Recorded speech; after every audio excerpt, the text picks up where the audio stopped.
Let's take a look at a couple more 2x2 systems. Here's an example.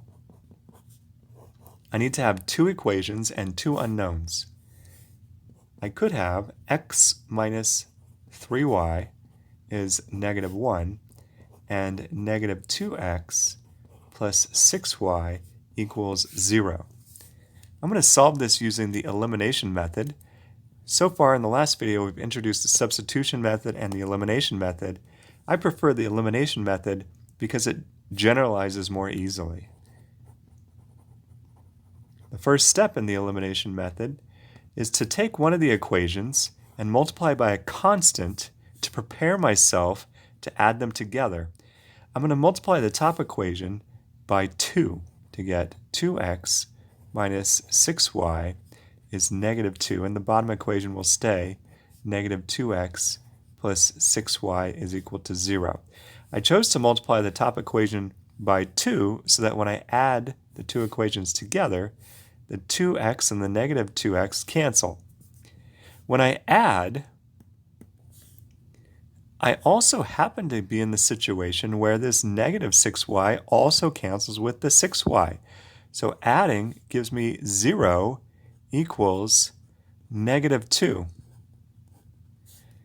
That's garbage. 0 is not equal to negative 2.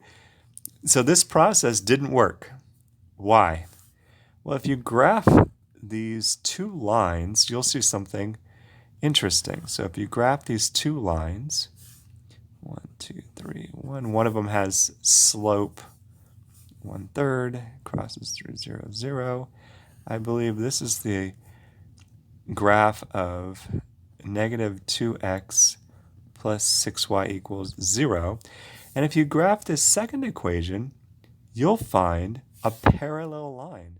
These two lines have the same slope. So this would be the line x minus 3y equals negative 1.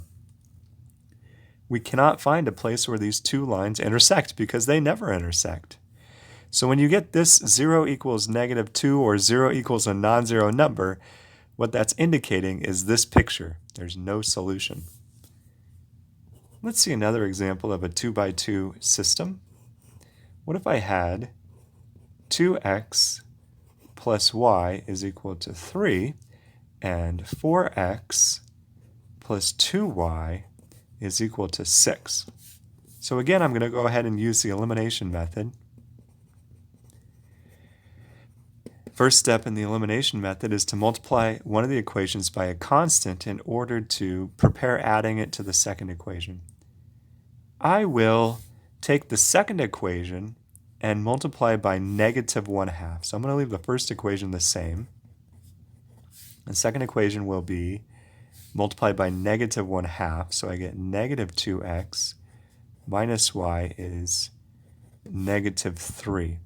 Now when I add the equations together, I happen to get a true statement. I get 0 is equal to 0. That's actually a fact. It doesn't give me any information about the solutions to this system, however. So what's happening with this example? Well, if you draw the two lines, you'll actually notice you don't have two lines. So it appears as if I have two equations and two unknowns, but if you graphed these two lines, they would actually be the exact same line. I just took this first equation, multiplied by 2, and got the second equation. So even though I guess technically I have two equations and two unknowns, I would maybe say I have one equation and two unknowns. In this case, I don't have a unique solution. I have a whole infinite number of solutions because any point on the line satisfies both of these two equations. So these are the three situations we've seen so far, and these are the three situations that can happen when solving 2x2 linear systems. So let me write down what can happen when solving 2x2 systems. The first thing is you could get a unique solution.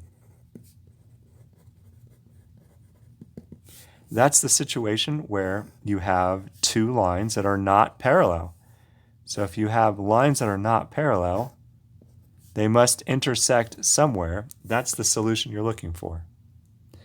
An alternative could be what we saw in this first example. You could have no solution. The situation graphically, when you have no solution, is when you have parallel lines that do not intersect, parallel lines that are not actually the same line. This will give you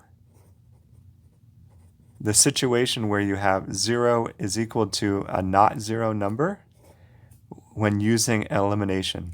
So you don't actually have to graph the system to determine what case you're in. You could just go through the elimination method or even the substitution method. If you find 0 is equal to a not zero number, no solution.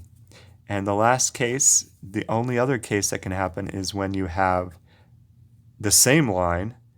That's when you have many solutions. And when you have many solutions, that's the picture where you have the same line on top of itself. And this, when you do the elimination method, gives 0 is equal to 0. Now, we've only been discussing 2x2 linear systems. Linear because each equation gives you a line. If you go to more general situations, m times n linear systems, it'll still be the case that only these three options are available. There'll either be a unique solution, no solution, or many solutions. Okay, wonderful.